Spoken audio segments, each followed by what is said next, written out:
Para lá. Pessoal, continuando a região oral aí, que está se acabando, nós estamos comentando aí hoje sobre língua, e certamente já comentei com a professora Natália em relação a essas questões, e ela deve estar explorando com vocês aí, na prática, não só a língua, mas as glândulas salivares também, certo?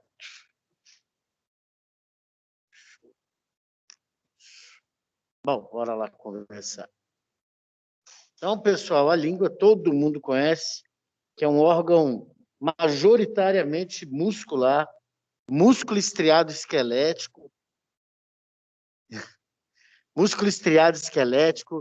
tem o revestimento por túnica mucosa, é a mucosa, que há também na cavidade oral, e a língua, tendo em vista essa constituição muscular, ela assume aí diversos formatos e posições. Reiterando, graças, é claro, à sua constituição muscular.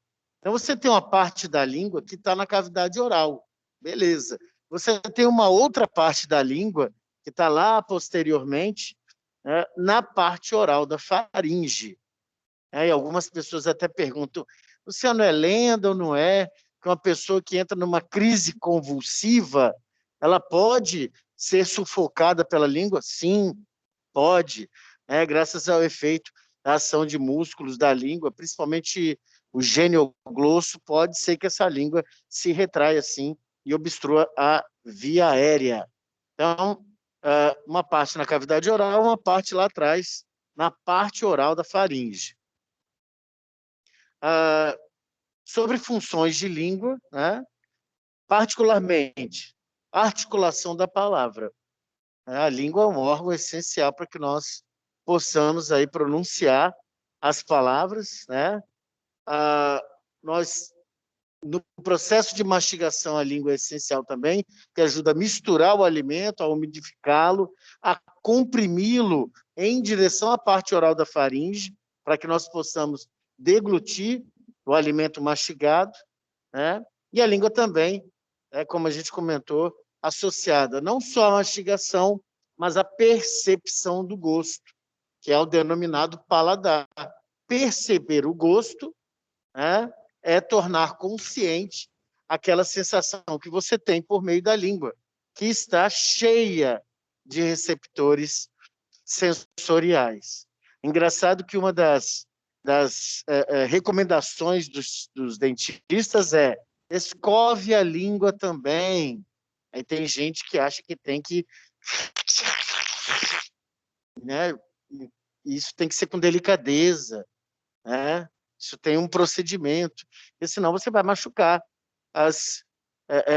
os elementos que são receptores sensoriais, que recebem um estímulo, né? Você vai, dessa forma, machucar. Então, há um cuidado aí a se fazer, a higiene da boca, e a língua também participa da higiene da boca.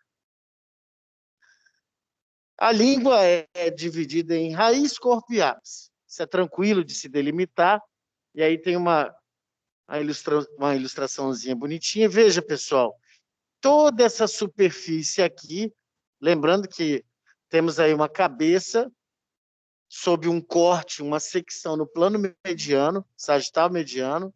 Então, você tem aqui o ápice, a ponta da língua, digamos assim, ápice da língua.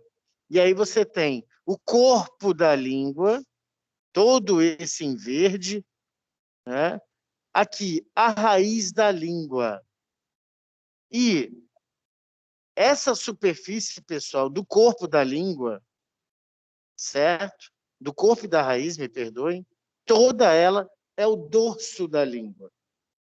Tá? Então, você tem o ápice, o corpo, a raiz e toda a superfície sobre a língua é o dorso da língua. Aqui, claro, aproveitando as ilustrações, né? O palato, constituído de palato duro e mole. Dá para ver aqui a fossa tonsilar e a tonsila palatina, que é cercada pelo arco palato-glosso e arco palato-faríngeo, né? E todo a musculatura aqui, que a gente vai ver direitinho, que é o longitudinal superior, transverso da língua, genioglosso, gênio ióide, milho ióide, e por aí vai. Bom, morfologia da língua, né?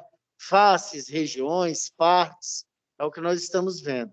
Então, nós vimos na prática o que é que vocês vão praticar. Lembrando, né, pessoal, quando você vai fazer aula prática, você tem que deter o conhecimento teórico, senão o que você vai praticar? Então, tem que chegar lá sabendo. E é muito importante saber as definições, porque eles pedem isso em concurso também, né?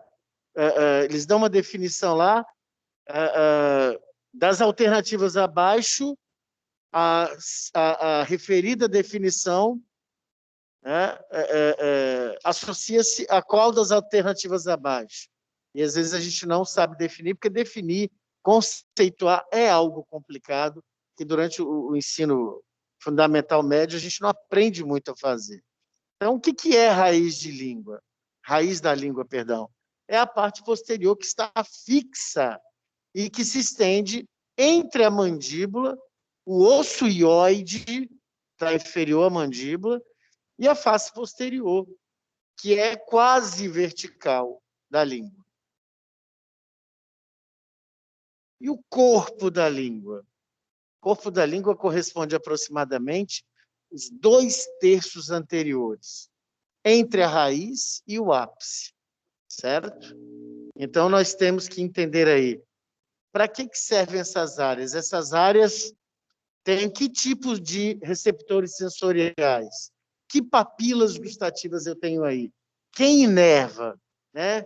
Quem vasculariza? Que é uma coisa recorrente, nada contra também esses profissionais, né? Mas se você é profissional e faz um procedimento invasivo como é colocar piercing, você precisa ter conhecimento daquela região. Senão você pode pinçar, ou pinçar, quem dera se fosse só pinçar. Você pode perfurar uma artéria importante, como a artéria lingual, e aí? Né, você tem todo, você é candidatíssimo a fazer com que seu cliente tenha uma necrose de língua. Então, eu creio que esses procedimentos tenham que ser feitos por profissionais, ou o sujeito se me ajuda aí, se capacita, o que você falou? É absurdo. Ou o sujeito se capacita, ou tem que ser feito com o profissional da área de saúde. Mas, enfim, essa é uma conversa polêmica, né? E que é o que eu penso humildemente. O corpo da língua, né, que a gente falou agora, entre a raiz e o ápice, 2/3 anteriores. O ápice da língua, a pontinha da língua, é a extremidade anterior do corpo da língua, afilada, que se apoia sobre os dentes incisivos. O corpo e o ápice da língua, claro, são muito móveis. É uma propriedade que tem, até porque é uma parte livre, né, da língua, já que a raiz está fixa lá atrás.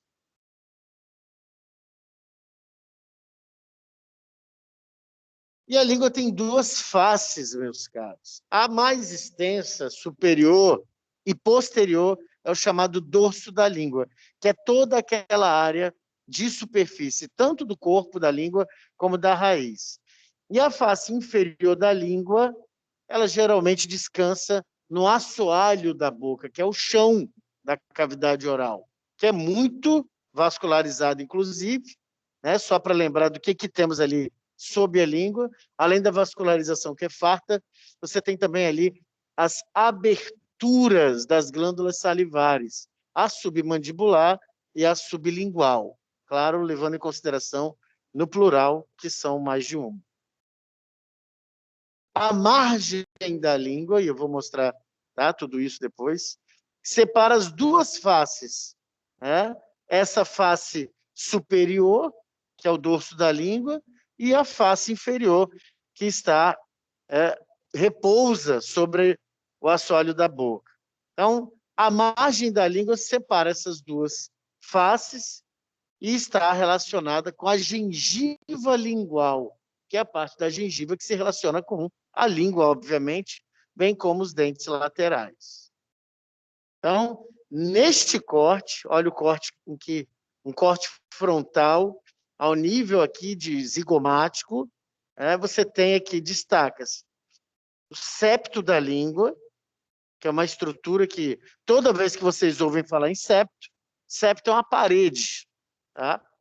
E você tem aí os músculos extrínsecos e intrínsecos, que nós vamos falar daqui a pouquinho. E a margem da língua, pessoal, é essa areazinha aqui, uma área lateral de delimitação do que é dorso da língua e a sua face inferior que repousa sobre o assoalho da boca. Então, aí, as áreas de gengiva que lidam com a língua, que é a gengiva lingual, e os dentes laterais. Pessoal, o dorso da língua ainda é caracterizado, você pega lá a língua e vê isso aqui, ó, um sulco que acaba delimitando as partes, que é o sulco terminal, um sulquinho em forma de V, certo? Sulco terminal da língua. E o ângulo dela aponta posteriormente para este, está bem apontado aqui, forame cego. Viram língua já? Lá no cego.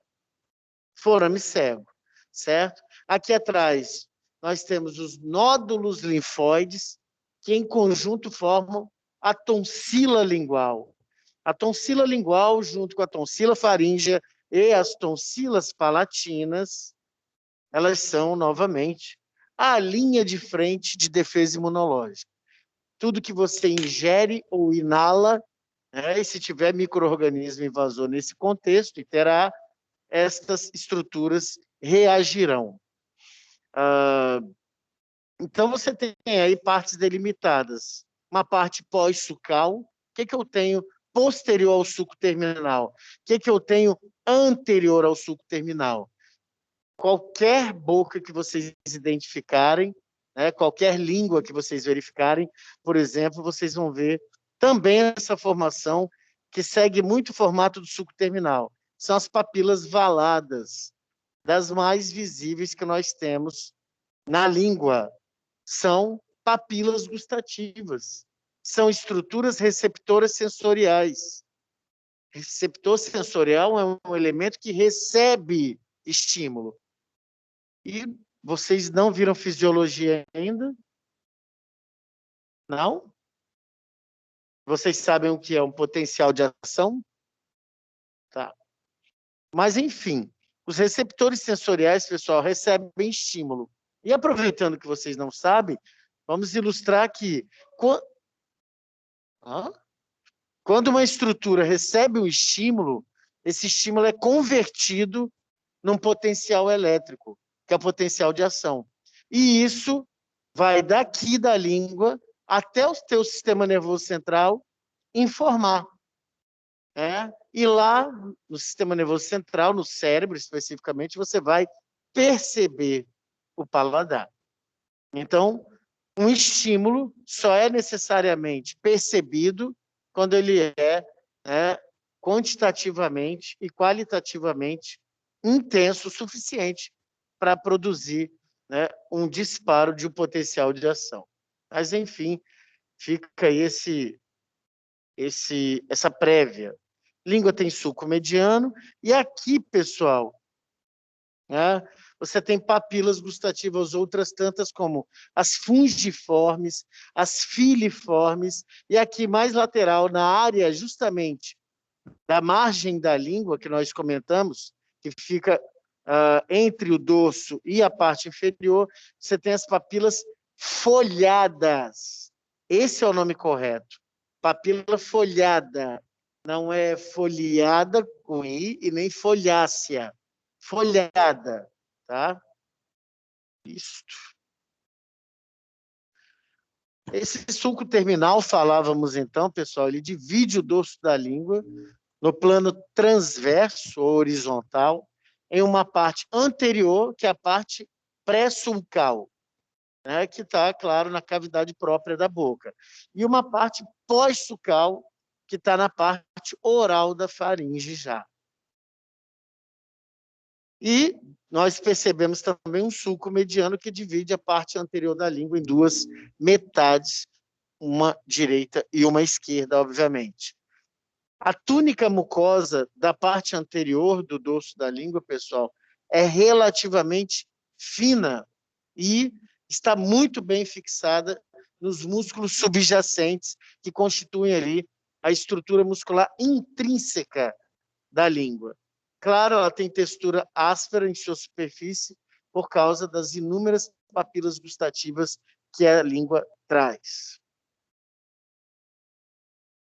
Então, falando um pouco particularmente de cada uma, as papilas circunvaladas grandes, né? E na sua superfície ela é plana, achatada, e elas estão imediatamente anteriores ao sulco terminal e estão dispostas também como sulco terminal em uma fileira em V. E são circundadas por depressões circulares profundas e as paredes estão repletas de colículos. Esses colículos são estruturas histológicas que fazem parte da percepção da gustação, pessoal. Os ductos das glândulas serosas da língua, eles abrem-se nessas depressões.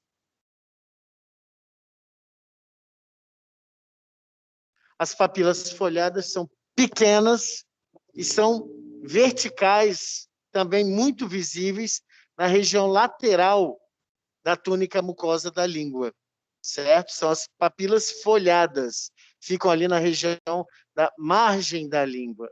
As filiformes são numerosas, são diversas e são longas, e têm terminações nervosas aferentes sensíveis ao toque.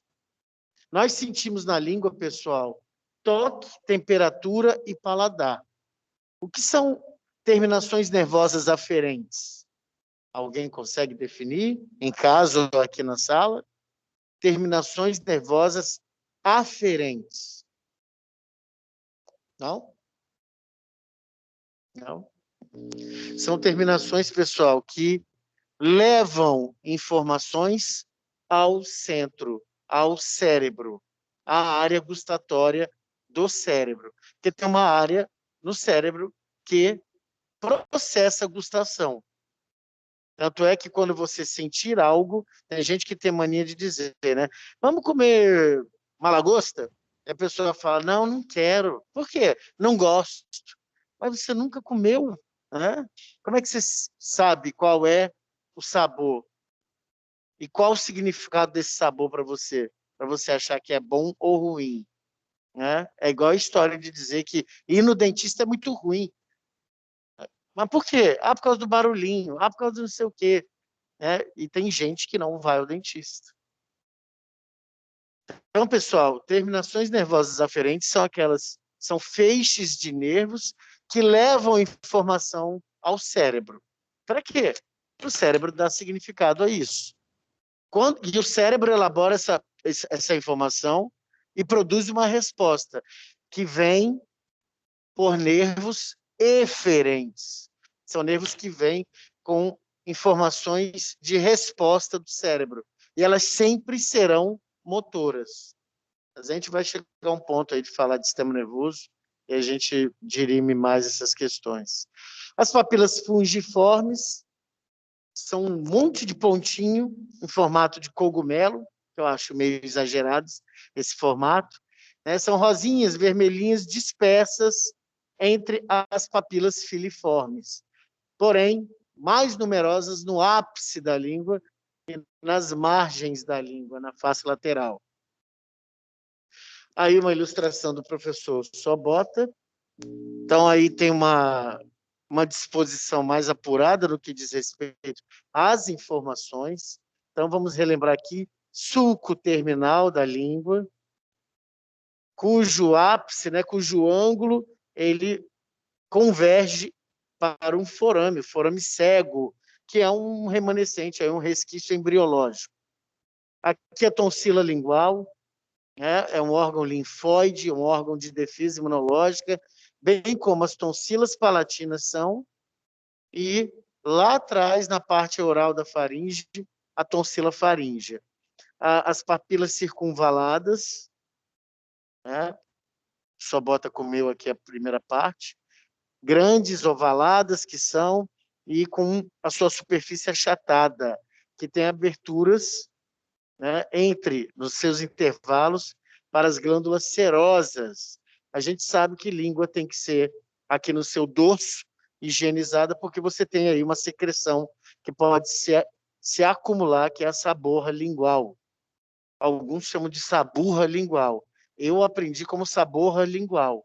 E não está contemplada na terminologia anatômica internacional. Então, alguém deve reger esse tipo de terminologia aí. As papilas folhadas, né, que era para ter um H, são esses risquinhos na parte lateral, na região da margem da língua, certo? E aqui você vai ter papilas fungiformes, mas na parte média do dorso da língua, enquanto as filiformes estão mais direcionadas ao ápice da língua. O sulco mediano da língua, né, um sulco característico bem no meio da língua. Algumas pessoas podem ter sulcos na língua, né? Alguns aqui nós estamos vendo, mas eles podem ser mais profundos. Não caracterizam fenômeno patológico. Tá? E dessa ilustração é isso. Aí um outro tipo de ilustração, pessoal, fazendo menção aqui, já a histologia de cada papila. A histologia. Mas eu não vou me aprofundar nisso, é só uma forma de mostrar a vocês que há aí uma disposição histológica, morfológica, própria para quê? Para fazer esse papel, esse nobre papel da língua, que é a recepção do paladar. A recepção. Porque o paladar ele é criado no cérebro. Tem uma região apropriada no cérebro que processa essa situação. Quando você sente tocar a sua língua, isso é um processo primário de percepção. Sentiu tocar a sua língua? Sentiu. Sentiu uma temperatura mais quente, mais fria? Sentiu. E o paladar? Sentiu. Beleza. Isso é uma função primária sensorial.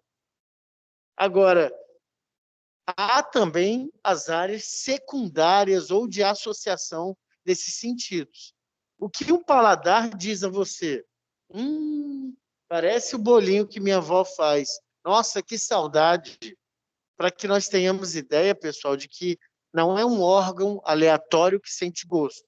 É um órgão aleatório, é um órgão importante que sente gosto e que gosto remete à emoção, à tomada de decisão, à racionalidade. Por quê? Isso é importante porque, relembrando, paciente de vocês não é uma boca, é um todo.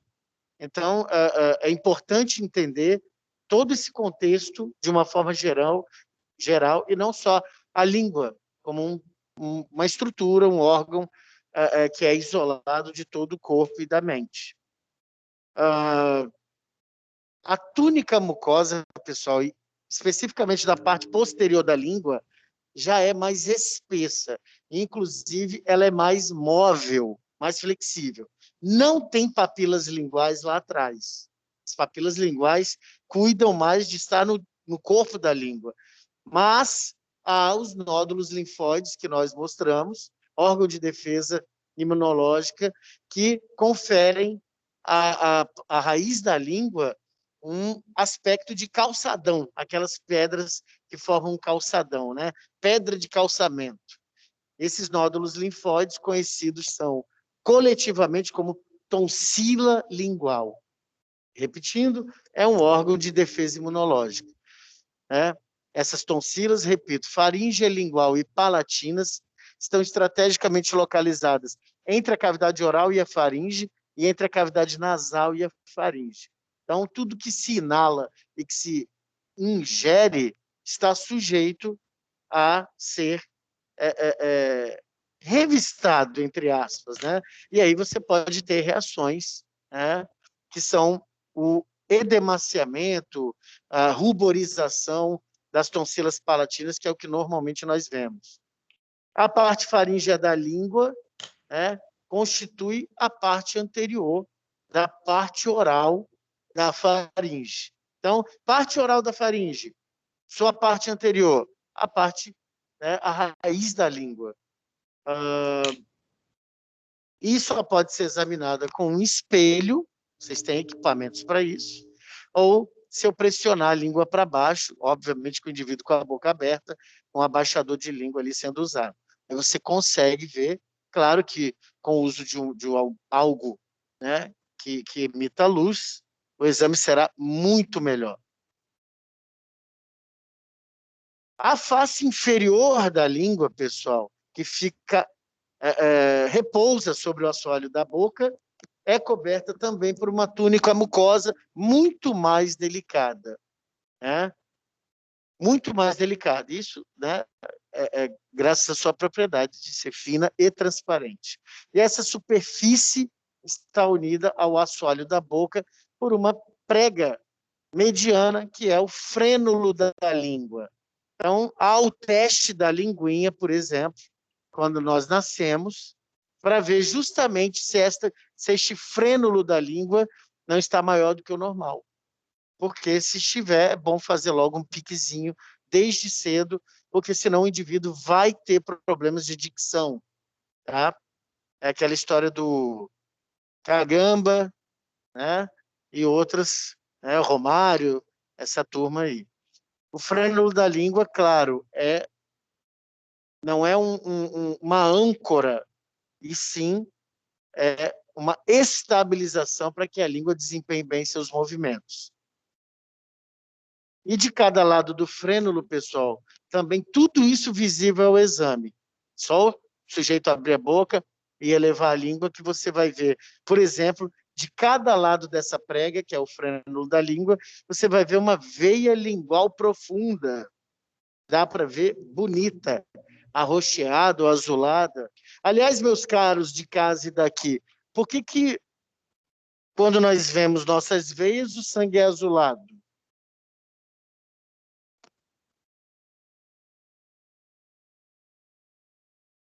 Que silêncio, hein? Toda segunda eu saio daqui deprimido, que essa turma nem fala comigo. Eu quero voltar para a prática.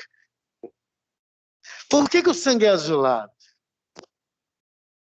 Nem a galera de casa responde, velho. Então tá, né? Vamos lá. Então, dá para ver veia lingual profunda, profunda. E, galera, se eu tenho muita vascularização sublingual, isso me cheira a quê? A absorção de substâncias químicas que caem direto na corrente sanguínea. Por isso que existem medicamentos sublinguais. Mas nem todo medicamento é sublingual. E se, de repente, você... Já vi gente colocando dipirona debaixo da língua e lesando a mucosa, que, relembrem, é mais fina do que a mucosa do dorso da língua. Há uma carúncula sublingual, que é uma espécie de papila. Por quê? Né? Há uma carúncula de cada lado desse frênulo também, que inclui um ósteo. Um ósteo é um orifício que vem do ducto da glândula submandibular. Então, quer dizer, tem um furinho. Tem gente que está falando assim e solta. Já viram alguém espirrando, ou vocês espirrando? Né? Então, eu tive uma sogra que fazia isso muito. Então, parecia uma cobrinha soltando veneno, né? E isso está gravado, não podia ter falado isso. Bom, então, sai às vezes, dependendo do tensionamento que você faz na região sublingual, essas carúnculas são comprimidas e você expele saliva. Né? Em tempos de máscara, estamos mais seguros. são facinhas de ver. Então, aí, com esta fotografia, alguém falando? Não, né? Então, aqui é a face inferior da língua, uma mucosa fininha, transparente, delicada, o bom e velho frênulo da língua, ou localzinho difícil de ter afta, né? Ruim. Aqui a carúncula sublingual e um ósseo, que é das glândulas submandibulares. Estão aqui. Né? Vocês também devem ter visto lá. E aqui, pessoal, nessas laterais aqui, ainda não comentamos, mas é tranquilo também, fácil de ver as aberturas dos ductos das glândulas salivares sublinguais, certo? Então, muita saliva aqui é produzida, tá? O assoalho da boca, isto. A gengiva lingual inferior, porque tem relação com a língua, beleza, beleza. Músculos da língua. Né? Eu falei para vocês aqui inicialmente que a língua é uma estrutura majoritariamente constituída de músculo estriado esquelético, e ela é coberta por uma túnica mucosa. Então, pessoal, é claro que alguns músculos nós conseguimos ver, principalmente neste corte, que eu me lembre lá das peças, não sei se a Natália conseguiu mais, essa visão aqui você tem numa peça de plástico, que tem uma cabeça e pescoço no corte de plano sagital mediano, e tem este corte aqui, que eu achei até confuso, mas dá para imaginar direitinho quem é quem ali. Até porque esses, músculos intrínsecos, falar de sogra, eu acho que tem alguma me cutucando lá com um bonequinho, que eu quase engasguei aqui. Esses aqui, intrínsecos, eles são entremeados, são quase que indistinguíveis. Agora, nesta visão aqui, vocês vão ver, por exemplo, o longitudinal superior, o transverso da língua, além do gênio glosso, do gênio ióideo, do miloióideo, e aí tem o digástrico mais no assoalho, mais ainda inferior, certo? E outros músculos aqui, que aqui tem uma mistura de intrínseco com extrínseco. Estes são extrínsecos, relacionados que são com outras estruturas, né, que não só com a língua. Então, você vai ter o palato glosso, estilo glosso, ioglosso, tá? A gente vai ver isso direitinho. Bom, eles atuam não isoladamente, não tem como, né, um músculo com uma ação específica, né? Eles realizam várias ações. A gente chama isso, no que diz respeito à ação muscular, há um sinergismo muscular. Não tem um musculinho que faz uma coisa só, né? Então, partes de um músculo podem ter ações independentes, sim, né, e diferentes, mas suas partes, e que podem ser auxiliadas por outros. Né? Vocês sabem o que é um músculo agonista e antagonista? Vamos relembrar, então. Se eu faço aqui a flexão do antebraço, meu músculo agonista é o bíceps braquial. Na verdade, é o braquial. O braquial está imediatamente posterior ao bíceps braquial. O braquial faz esse movimento. Então, ele é o agonista deste determinado movimento. Antagonista é o músculo que se opõe a essa ação. Então, se esse é o agonista, o tríceps braquial, que está posterior, é o antagonista, porque ele tem uma ação contrária ao agonista. Isso vocês vão ver com maior veemência, claro, quando do estudo da articulação temporomandibular, porque você tem ali grupamentos de músculos que agem, né, em prol de uma determinada ação e outros que se opõem, não como resistência, mas como movimentos contrários. Então, em geral, esses músculos extrínsecos modificam a posição da língua e os intrínsecos modificam o formato. 4 músculos intrínsecos, pessoal, e 4 músculos extrínsecos constituem aí cada metade da língua e são separados por uma estrutura fibrosa, que é o septo da língua que eu mostrei em ilustração anterior. E esse septo da língua que se funde posteriormente com a aponeurose lingual que nós vimos semana passada. Que é uma lâmina resistente e os músculos se inserem a partir dali. Mais uma vez aí, pessoal, com o tamanho aumentado. Isso aqui está aqui. Músculo palato-glosso, ele vem do palato para a língua. Músculo estiloglosso, aí vocês vão observar, processo estiloide, do osso temporal, língua. Músculo ioglosso, osso ióide, língua. E quem faltou aqui? O genioglosso, está aqui, que pega a mandíbula e a língua.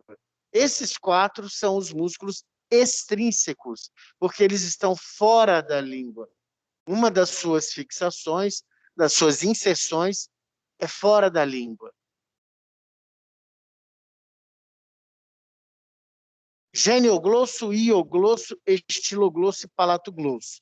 Tudo que se fala glosso quer dizer língua, assim como o nervo hipoglosso, que é o 12º par de nervo craniano. Então, eles se originam fora da língua e se fixam a ela. Eles movimentam principalmente a língua, mas também alteram seu formato. Os intrínsecos da língua são os longitudinais, superior e inferior. O inferior nós não vemos no corte sagital mediano, tá? O transverso nós vemos e o vertical nós não vemos. Quando eu falo não vemos, repito, no plano sagital mediano, tá? Que nós temos peça lá com certeza. No plano frontal é que eu não sei se tem peça lá, mas no plástico tem e a Natália com certeza vai mostrar a vocês. Pessoal, os músculos longitudinais, o transverso e o vertical, que são intrínsecos, têm suas inserções completamente na língua. Não estão fixados a osso nenhum. São músculos essencialmente constituintes da língua. Os que estão bem misturados lá.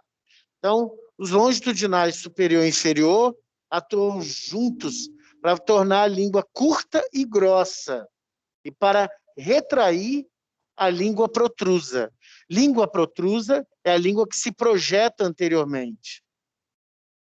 Os músculos transverso e vertical, eles atuam para tornar a língua longa e fina, ou longa e estreita, que pode empurrar a língua contra os dentes incisivos ou protrair a língua, projetar a língua para fora da boca, principalmente ao agir com a parte posterior inferior do músculo genioglosso. Então, estes são os músculos intrínsecos da língua. E aí, mais uma vez, né, aqui nesse corte ele está mostrando o longitudinal superior e o inferior. Isso é um corte no plano frontal, aqui no nível do zigomático. Então, você tem esses músculos longitudinais, né, e os transversos e vertical que estão aqui, nessa camada. Tá? Longitudinal inferior está aqui, longitudinal superior está aqui. Esse E não existe. Isso foi um erro de grafia. Longitudinal superior e longitudinal inferior. E aqui, entremeado nessa camada, o transverso e o vertical. Pessoal, quando a gente fala de peças anatômicas, a odontologia está aqui há pouco tempo. Então, a gente está construindo essas peças anatômicas, há uma iniciação científica, inclusive, de dissecação de peça, justamente para a gente fazer esse tipo de peça para vocês especificamente. Inervação, pessoal, todos os músculos da língua, eu já passei aqui no primeiro dia as questões para vocês de concurso. Eles querem saber se vocês sabem a inervação, a vascularização, porque isso é importante sob o aspecto dos procedimentos que vocês fazem.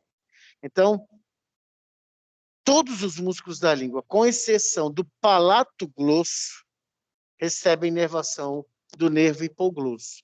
12º par de nervo craniano. E atentem-se, né, pessoal?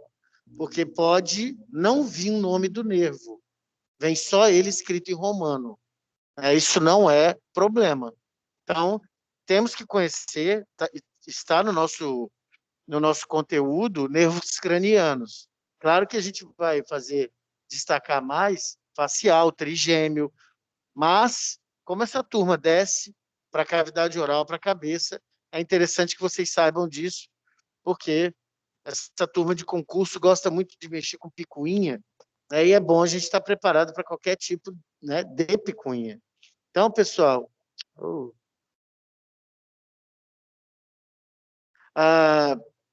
aqui algumas ilustrações interessantes. Aqui, o músculo palato-glosso, olha a inervação dele. 10º par de nervo craniano, nervo vago, músculo palato-glosso, certo? Aqui você tem o glosso faríngeo, aqui na parte da raiz da língua, mas aqui que é importante, nervo corda do tímpano. Olha o terço que ele dá conta. E é nervo facial. Nervo lingual, que é mais a parte anterior da língua, no ápice. Nervo lingual, que é ramo do nervo mandibular, que é ramo do vago, do trigêmeo. Então, essas coisas aqui, eu costumo perguntar lá na medicina se enrolam, porque não dão muita atenção a essas especificidades. Né? Então, o ápice da língua é nervo lingual, que vem do terceiro segmento do nervo trigêmeo. E o terceiro segmento, você sabe que é o nervo mandibular. Imediatamente posterior, nervo corda do tímpano, que é um ramo do facial, certo? Então, não é de se espantar, um paciente com paralisia facial pode não estar percebendo alguns gostos. E, além do que, Covid também tem causado ageusia, que é a incapacidade de perceber gustação. O músculo palato-glosso, ele que não é a exceção de músculos da língua inervado, né, pelo hipoglosso, ele é inervado pelo plexo faríngeo. Para a sensibilidade geral, tato e temperatura, a membrana mucosa que reveste a língua dos 2/3 anteriores é suprida pelo nervo lingual, que é um ramo, como nós comentamos, do nervo trigêmeo, do segmento 3, que é o nervo mandibular. Para a sensibilidade especial, né, que é o paladar, essa parte da língua, com exceção das papilas circunvaladas, é suprida pelo corda do tímpano, que é o proveniente do nervo facial, 7º par de nervo craniano. Esse nervo corda do tímpano, ele vai se unir ao nervo lingual na fossa infratemporal. Você tem a fossa temporal, que sem essas estruturas do crânio você vê direitinho ali, entre o osso temporal e o arco zigomático, e a fossa infratemporal, você já pega ali embaixo e vê, inclusive, as lâminas pterigóides. Então, tanto o nervo corda do tímpano quanto o lingual, eles se unem. E aí é esse destaque que eu dou aqui nessa ilustração. Está aqui o nervo lingual, proveniente que é do trigêmeo, do seu terceiro segmento, que é o nervo mandibular, e você tem também o nervo corda partindo aqui do nervo facial. Então, eles se unem.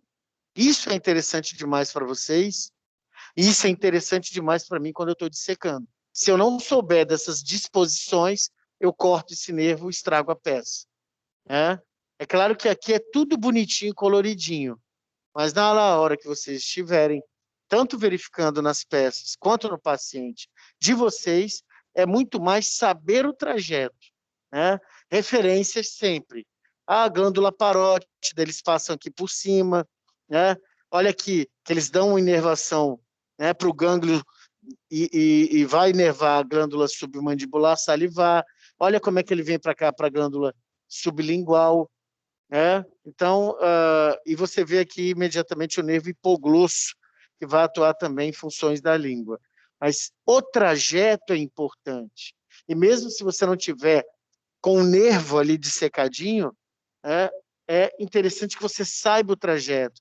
Olha essa união a nível de quê? Ângulo da mandíbula, descendo por todo o ramo da mandíbula.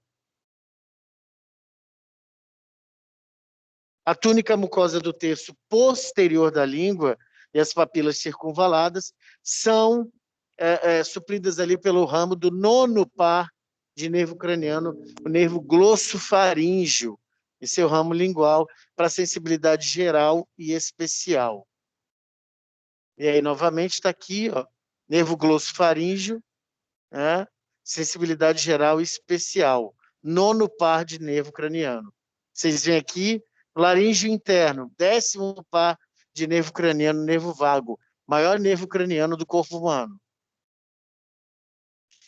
Artérias, vascularização. Acabando.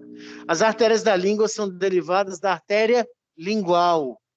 Então, pessoal, a respeito de nomes, de terminologia, é muito, né, relacionada com as estruturas que eles vascularizam ou que eles suprem, né, sob aspecto neural. Então, as artérias da língua se derivam da artéria lingual, que originária é da carótida externa.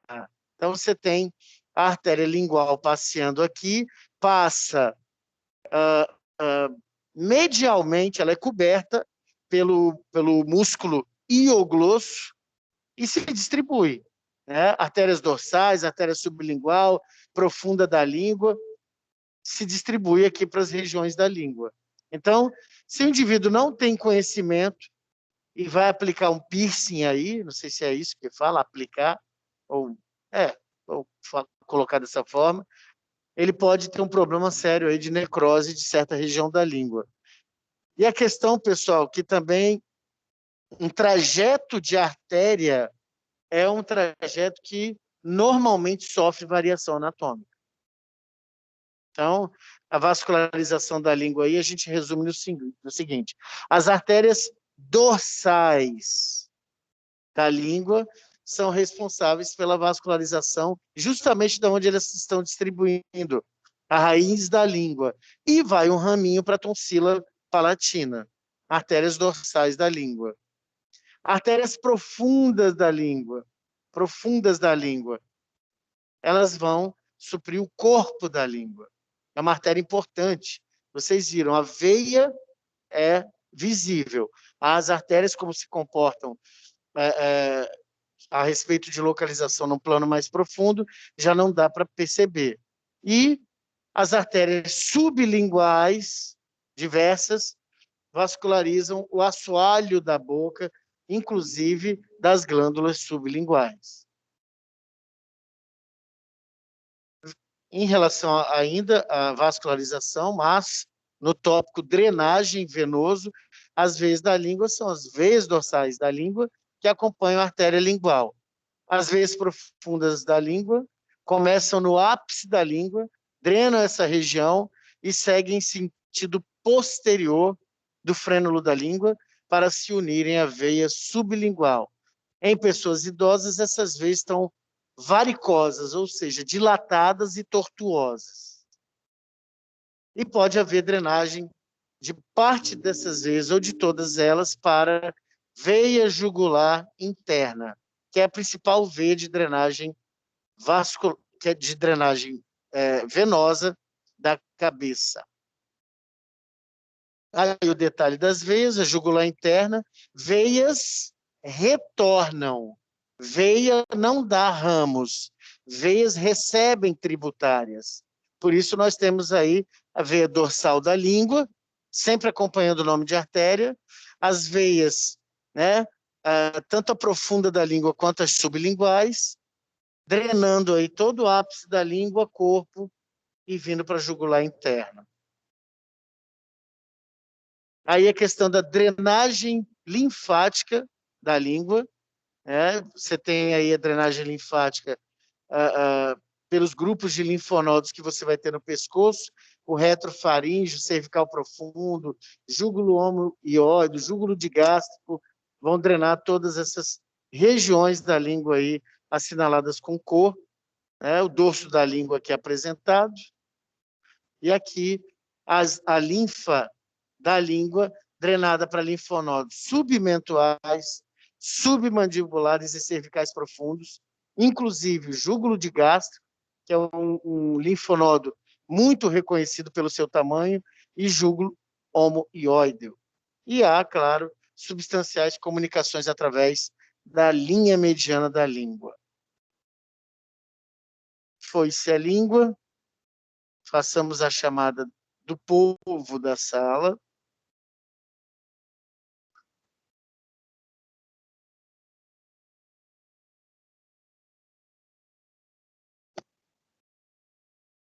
O povo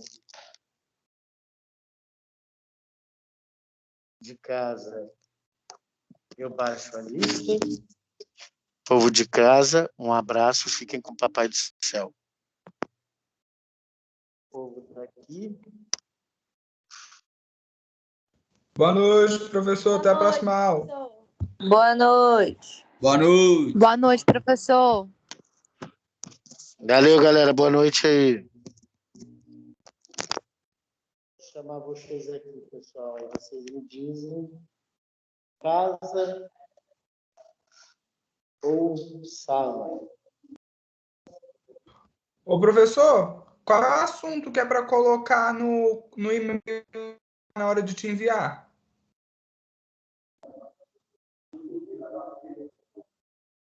Ignorado.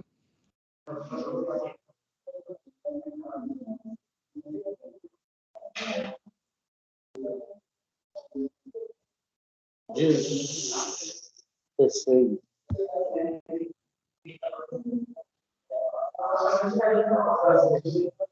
Ana Paula Lopes. Casa? Brenda. Caroline. Davi.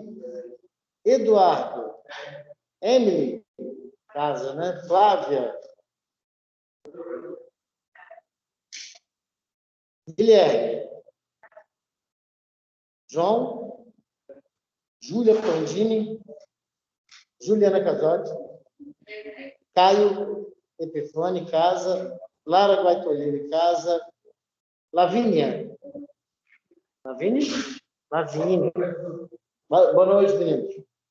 Lavínia, Laiane, Leonardo, Letícia, Loslene, Luísa, Marina, Mariana, Micaela, Natália, Natan, Pedro, Roberta, outra Roberta, no caso, Sérgio, nunca mais eu vi, Stephanie, Tabita, Weisman, Yasmin.